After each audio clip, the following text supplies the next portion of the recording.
পরবর্তীতে নবীজি সংবাদ পাওয়ার পর নবীজি ওনার নুরানি থুতু মুবারক এই কূপের মধ্যে নিক্ষেপ করলে আল্লাহ পাকের দয়ায় মেহেরবানিতে সেই বিষাক্ত পানি এটা সুন্দর এবং শেফাদায়ক হয়ে যায়।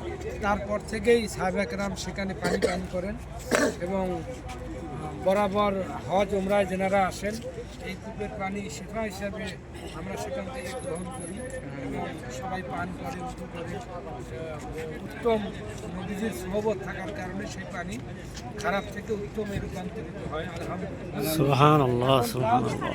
এখন চলমান থাকার কারণে এটা এখন বন্ধ, মডিফাই করতেছে আর কি। যাই হোক, ভবিষ্যতে যদি সুযোগ হয় আমার ইনশাআল্লাহ। আসসালামু আলাইকুম।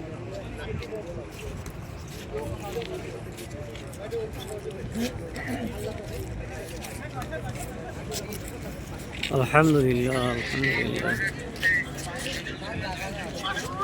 নাগাও নাগানো আছে তো ওই যে নদীতে দেখতেছেন ওটা কাজ শেষ হলে নাম কি এটা বীরে শিফা। বীরে শেফা। হ্যাঁ, তোলা